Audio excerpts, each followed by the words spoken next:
This is the Angels Postcast, your instant game reaction for the Los Angeles Angels. Part of the Locked On Podcast Network. Your team every day.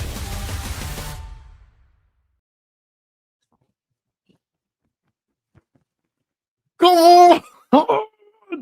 Come on! Come on! What the heck just happened? What the heck just happened? What the heck just happened? Hello, Halo Nation. Hello, Halo hopefuls, and welcome back to the latest edition of the Locked On Angels Postcast. Coming at you live, as always, after every single Angels game, and normally nowhere near as exciting Angel game as the one we had tonight, right here on the Locked On Angels YouTube channel. That's not where the game was played, but that's where the Locked On Angels Postcast is, as always, directly after every single Angels game, right here on the Locked On Angels YouTube channel, and after the fact, both on the channel and wherever the heck you get the Locked On Angels audio podcast feed. If you don't know who I am, what's going on, everybody? My name is Gavin Carlson, former credential journalist in the LA area, spent 4 years covering UCLA sports with the Daily Bruin, and now in year two with the repping the shirt today, the Locked On Podcast Network, where it's your team every day. Enough with the intros. Our team is the Angels. And folks, I'm coming out and saying it. This might be the best win this franchise, the Angels, have had in years. In years. This game was unbelievable. Angels beat the Dodgers, not only for a second consecutive night, not only have they already clinched a series in LA against the Dodgers, but they win 11-9, 13 hits, 15 for the Dodgers, and 9 runs for the Dodgers in a loss. We have young stars in the making statements on the biggest stage. We've got Ohtani going 0 for 6 despite the offensive barrage. And boy, oh boy, does it feel great. It feels great. Before we jump into this one, as always, shout out to everybody in here. Man, it feels so good to win these games for so many reasons. Obviously, we're fans. Obviously, we want to win. But to have this moment with you every night where we interact, and I see how sad we are and how much pain we have so often, to have nights like this, it makes it all worth it. It makes it all worth it. So shout out to everybody in here. The biggest crowd of the year, probably. I can't even go through all the names, but you all know who you are. Shout out to all of you. Shout out to the Angels.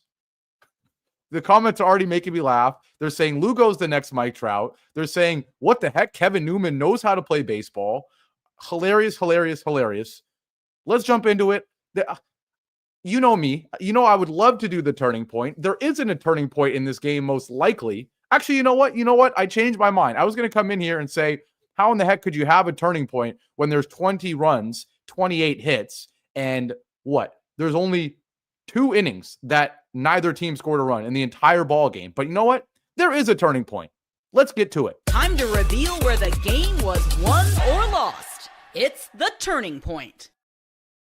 Like the intro says, the turning point is whether the game was won or lost. And normally in baseball, it's pretty simple. There aren't many runs throughout the whole game. And then there's one inning where there are a bunch of runs, and that decides the ball game, right? Especially for Angels games, the turning point is usually, hey, it's 1-0 until the 8th inning, and then the bullpen gives up 4 runs and you lose the game, right? Well, tonight, the turning point is not, it is still where the game was won or lost, but not because there was only one inning where a team scored. It's because there was only one inning where it was only one team that, was able to score 4 more runs than the other team. I absolutely butchered this intro and this explanation of what the freaking turning point is. As you see me sweating here, the turning point, it's the top of the 7th inning, okay? The top of the 7th inning, because the Angels, in case you didn't watch the game or in case you forgot, because it literally was 4 hours ago, this game was so close to being the longest 9-inning game in the history of the pitch clock era, by the way. The longest game, according to my sources, which my sources are ChatGPT, but according to ChatGPT, the longest 9-inning game in the pitch clock era was 3 hours and 45 minutes. Well, this one was just under that. I believe it was 3 hours and 40 minutes, right? So very fair. If any of you forgot what happened at the beginning of this game, Angels go up 3-0. Then they blow it. It's 3-3. They go up 4-1. They go up 4-1. They go up 4-3. They go up 5-3. Then it's 5-4. Then 5-4 becomes 7-5 Dodgers. And I don't know about you, but this was the first time in this game where I said, okay, we're probably going to lose the ballgame, right? It's 7-5 against the Dodgers. Man, did we put up a fight. We got a huge first inning. We blew it, which is frustrating, but you can't even blame the offense. They showed resilience in the third and fourth, getting another few runs. And man, Hector Neris is just going to blow us this game, giving up 3 runs in the 6th inning. I know technically he wasn't the one who allowed him in, but they were all his runs. Reed Detmers came in and gives up a double play that scores a run. But this game was the closest thing we have had to the Angels in the beginning of the season. That Cardinals series where we showed resilience, right? It's one thing to have a high-scoring affair where it's 1 or 2 big innings. It's another thing to have multiple times where you get a lead, blow it, and then still come back and do what you did in the top of the 7th. Back-to-back doubles, Neto line drive to left field against Conforto against Casparius, who coming into this inning, by the way, had pitched 2 innings. And it was feeling like, really? This was a Dodgers team. The crazy stat was the Dodgers used their relievers less than any team in more than any team in baseball. We use our relievers less than any team in baseball. So they bring in their relievers early in this one after you chase Kershaw, and Casparius was rolling. Gets through 2 innings, trying to get a third, right? And it's not even being greedy. This is what the Dodgers do. Their bullpen eats up innings. But how about the response? Zach Neto, heck of an at-bat, 3-2 pitch, rips a fastball, 110 exit velo, down the line, leadoff double. Then Nolan Schanuel has quietly heated the heck up. He's on fire. He's getting base hits. He's getting extra base hits. He's getting walks. This, a huge RBI double on a 1-2 slider that makes it 7-6. And then I was going to be very frustrated. Taylor Ward strikes out. You just needed a productive out. He didn't give it to you. The love-hate relationship continues with him. He had a great game, so we're not going to act like he didn't. And then Kirby Yates comes in. You only have 1 run in the inning, and you needed 2. And I'm thinking, okay, you're Yates, couple righties, Soler and O'Hoppe coming up. He might go strikeout or something against 2 heavy strikeout guys and end the ball game or end the inning and still have the Dodgers have the lead, right? But no. Soler rips a 2-2 fastball, complete mistake. Yates throws a 2-2 fastball right down the middle, and Soler doesn't hit a bomb. Base hit up the middle. Absolutely love to see it. Ties the game at 7. Or no, doesn't. Excuse me. They hold him at third. Schanuel, that is. And then O'Hoppe comes up. And I know we make all the jokes. O'Hoppe either goes 0 for 4 with 3 strikeouts or he has 5 RBIs. Well, tonight, he couldn't have picked a better game to have one of those O'Hoppe, hammered 5 RBI games. Already had a huge 2 RBI swing in this ball game. And then here, 2-2 pitch. Yates elects to go for the fastball again. This time it wasn't even located poorly. It's up and away. Easily can see O'Hoppe swinging under this, swinging and missing, or popping up or something. How about getting all of it? 380 feet, sneaks over the right field wall. The biggest swing of the ball game in the biggest inning of the ball game, in a ball game that literally had just about every inning was huge, right? This game took forever for a reason. Every single inning there was runs. But this inning, the 5-run, top of the 7th, coming off of a collapse from Hector Neris and Reed Detmers. This is the turning point. In a game that didn't feel like it had one, it's a game that felt like it had 10 turning points. But this is still the clear one. Because not only do you have 5 runs and take the lead, but it's right after you blow it. It's right after you blow it. And guess what? The best part is they weren't done. Rengifo doubles. Adele eventually walks. And then Kevin Newman, of all people, his second hit of the ball game, a 1-2 base hit against Luis Garcia. How sweet was that, right? Ohtani goes 0 for 6. Sweet. Luis Garcia gets roughed up. Sweet. And Kenley Jansen eventually gets the save. Sweet. Tyler Anderson doesn't get the win against his former team, but he doesn't get the loss. So sweet for so many reasons. Kevin Newman gets it done. And ironically, the bases are juiced for Schanuel to potentially explode this game and make it like a 7-run inning. He's unable to do it, but it's all good because plenty of guys came through in the inning. And how big was it? Because you knew the Dodgers weren't going to be done. And Reed Detmers has a rough go, right? After getting the first two guys out, walks Kiki Hernandez, gives up a single to Conforto, gives up an RBI single to Dalton Rushing. He's able to get out of it, striking out Miguel Rojas. But we certainly got a little bit of a Detmers experience. It could have been a lot worse. Rojas did just hit, a foul ball on the pitch before he struck out down the line, was this close to being probably a game-tying 2 RBI double, right? Would have made it 10-10. But instead he doesn't. It's a game of inches. Then we're able to strike him out, and we go to the 8th. Angels at this point, they said, look, we've given you all the runs we can get. They go 1, 2, 3. And then in the bottom of the 8th, Zephyr comes in, and it's another crazy inning. But the other thing to talk about in this ballgame was not only the huge turning point, not only the response from the Angels, but it was the fact that even in innings where our relievers did what our relievers do against a Dodgers lineup that did what it normally does, which is we choke and they're clutch, right? The two combined for plenty of runs in the late innings for the Dodgers. But the difference in this one, and what we've seen from the Dodgers in certain games offensively and from the Angels bullpen in certain games pitching-wise, is no huge innings, no huge collapses, right? The fact that Detmers only ends up giving 1 run in that 7th, a miracle, right? And of course, Rojas is this close to a double, but still huge. And then the fact that in this inning, Zephyr comes in, goes 1-2, but then Freeman single, Pages single, Muncy single, Kiki Hernandez walk. And you're thinking, oh man, here we go. But then shout out to Kenley Jansen, man. He comes in, bases juiced, 0-2 to Conforto. He just throws 3 cutters, man. None of them were even located that amazingly, but he throws the cutters, able to get weak contact from Conforto to get out of that jam in the bottom of the 8th. That was the other turning point. And then we did get that solo shot from Lugo in the 9th. That made 11-9, and the Angels win the freaking ball game, and Kenley Jansen gets his save. Super long there. It was supposed to be the turning point, already talking about the 7th inning, but you have to talk about innings 7 through 9. We didn't even get to talk about the players of the game, the stars of this game. So we're going to do that. We're going to talk about what this win means. We're going to talk about tomorrow. We'll do all that after our break here on one of the most exciting editions ever of the Locked On Angels Postcast. I'll be right back.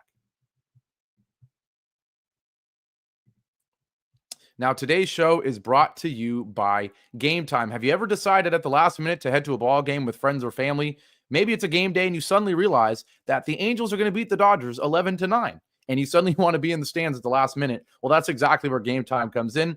It's the easiest way to grab last-minute tickets without the stress. Game Time makes buying tickets fast and simple because prices on the app actually drop the closer you get to first pitch. As someone who is usually behind, usually doing things last minute, it's nice to be rewarded for that every once in a while, and that's what Game Time does. It's also the official ticketing partner of Locked On MLB. It makes it easy to browse the app for upcoming MLB games, and I love not only the last-minute deals, ticket deals, not only the zone deals as well, the seat views right in the app before you buy, and the Game Time Picks feature where it gets rid of all those stupid prices that no one's ever going to buy, and it only shows you the best deals to save you time. It's literally the perfect app for last-minute sports fans. So take the guesswork out of buying tickets with Game Time. Download the Game Time app, create an account, and use code LOCKEDONMLB for $20 off your first purchase. Terms apply. Again, create an account and redeem code LOCKEDONMLB for $20 off. Download the Game Time app today. Last-minute tickets, lowest price guaranteed. And today's show is also brought to you by FanDuel. The NBA playoffs are in full swing, and every night delivers highlight-worthy performances, major momentum shifts, and can't-miss moments. Whether it's a game-winning shot or a breakout player, there's never been a better time to get in on the action.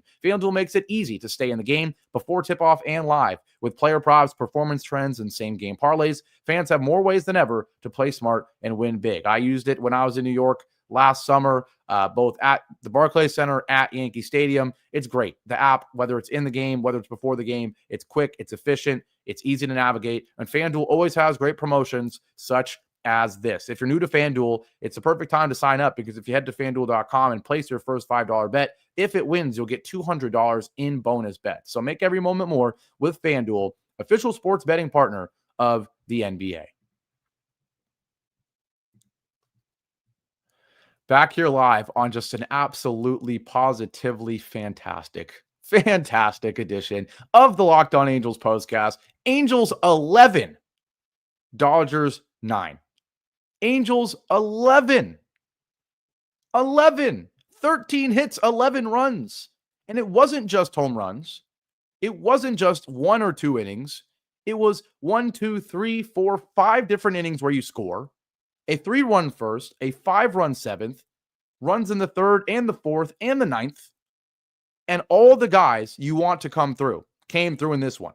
Just like yesterday. Yesterday, it was the 1, 2, 3 hitters, Neto, Schanuel, and Ward, that each had a pair of RBIs. Well, guess what happens in this one? Neto, Schanuel, and Ward each have an RBI. And then, this guy named Logan O'Hoppe, who's still battling with Zach Neto to say who is the future of this team, right? Guess what? The good news for us is it's probably going to be both of them. But he says, don't forget about me. 5 RBIs. The 3-run home run, the other 2 RBI swing. He was great in this one. And oh, by the way, Rengifo went 2 for 5, which you'll never remember in a game where there's 11 runs and 13 hits. When a guy like Rengifo goes 2 for 5, a guy like Kevin Newman goes 2 for 5, Schanuel, like I said, he goes 2 for 5 with an RBI. But guess what? You know who else went 2 for 5? Matthew freaking Lugo. Matthew Lugo, baby. 2 for 5 with that huge home run in the ninth. Huge home run. And once again, it is not the first time that Matthew Lugo, just like Kyron Paris early in the season, I don't know what it is, but not only does this guy hit well early on, but in the clutch, again, in the clutch. Don't let the 11-9 score fool you. That swing from Matthew Lugo in the ninth inning is one of the biggest swings of the ball game, because if it's 10-9 and a guy gets on for Ohtani, man, oh man, there's a great chance that something else is happening besides what happened in the ninth, where it's a 2-run ball game, right? So thank goodness, Matthew Lugo was clutch with the solo shot. He's now hitting .381 with a 1409 OPS. And guess what? I'm not going to rip too hard into Joe Adell. He's one of the only guys, actually, he's the only guy who started this game that didn't get a hit. He did have 2 walks, though, so I'm not going to rip into him too hard. But you know what Matthew Lugo is? He's everything Joe Adell was supposed to be. He is big, he's tall, he's fast. He's not certainly as bulked up and strong as Joe Adell, but he's tall, he's athletic, he looks like he has a decent glove. He's already proven it throwing a guy out at home that he has a decent arm. He has power. He's got great plate coverage. He can be a 5-tool player in the outfield. He's everything Joe Adell was supposed to be, right? And so, right now with Mike Trout out, he's going to continue to play, right? But the great thing is, whenever we get Trout back, you've got a pretty solid outfield rotation of Trout, Lugo, Ward, and then you've got 2 wild card outfielders in Adell and Paris, right? That you can throw in if they're hot.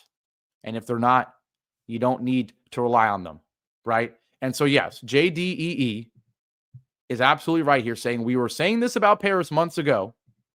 Maybe Ant saying, don't start hyping up a prospect like we did Kyron.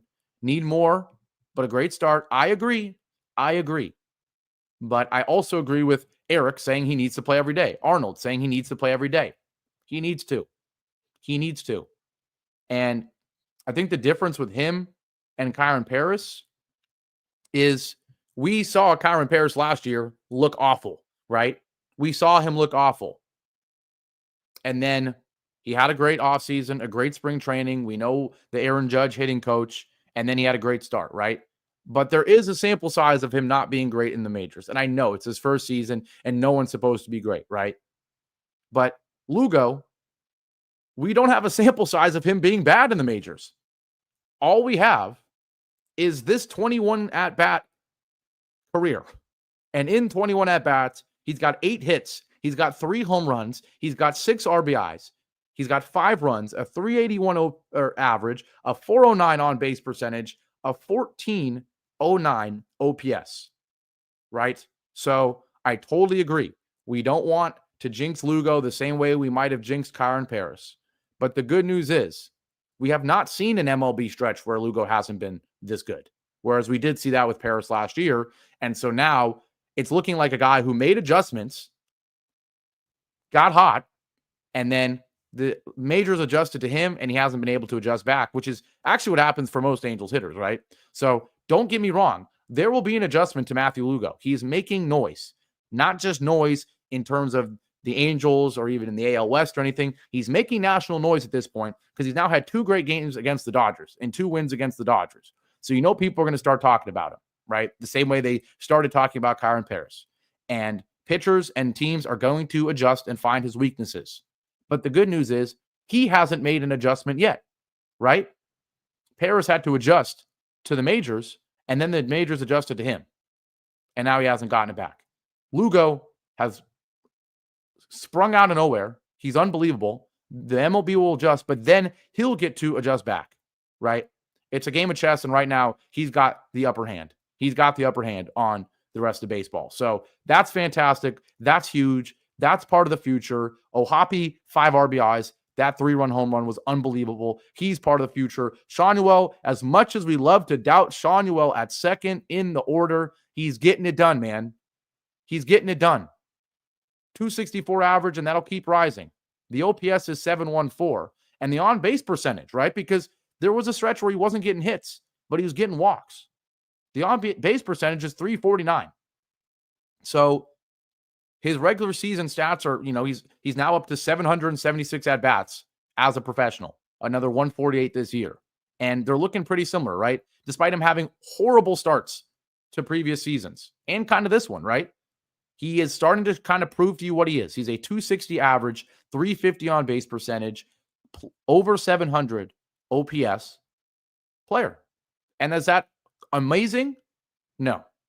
But it is more than solid for a guy who's still just 23 years old, right? He's going to add some power. We know that's going to keep coming. He's going to become better and better at going opposite field. And pretty soon that 260 type guy is going to become a 275 type guy. Instead of a 700 OPS, he's going to be an 800 plus OPS type guy with some more extra base hits, right? So starting to feel really, really good about the consistency we're seeing from Nolan Schanuel, right? In addition to the inconsistency, but high of highs of a guy like Logan O'Hoppe. And then Zach Neto, gosh, how many things can you say about him? Yes, does he have a play there? I don't know if they ended up ruling it an error, but a big mistake. It was a tough play. In the ball game, but he's a reliable shortstop in the field, and he is Mr. Reliable. He's going to give you at least one extra base hit every ball game, one line drive down the left field line, whether it's a single or double is the only question. He's giving you one of those a game. He's giving you at least one RBI just about every game. So starting to feel really good. And Taylor Ward did hit a home run in this one, right? Taylor Ward is another polarizing guy in this lineup, right? But man, this lineup is starting to look like a real one. You got 17 runs in 2 ball games. And so it's games like this, it's stretches like this, which are why we pull our hair out when the team strikes out 18 times and scores 1 run. Because we know there's flashes. There's flashes. And I'm not asking for everyone to flash at the same time like we did tonight. But I need a couple guys to flash and a couple guys to be consistent. And you're going to win a lot of baseball games, despite what the heck the bullpen looks like, right? So huge win, huge in what it means for the immediate in terms of we just beat the Dodgers in a series and we have an opportunity to sweep them tomorrow, but also what it means for the future. Guys coming through in big moments, right? We're not going to see playoff baseball this season probably. We're, probably not even going to see it next year, right? But these are the closest things we get to playoff games. 11-9 wins over the Dodgers Saturday night in a rivalry series, right? And we are showing that we've got some guys that are going to be clutch so that in 2027 or 28 or whenever, when we're in the playoffs, we're not going to be surprised when Zach Neto, Schanuel, O'Hoppe, Lugo, when those types of guys come through in big moments. Why?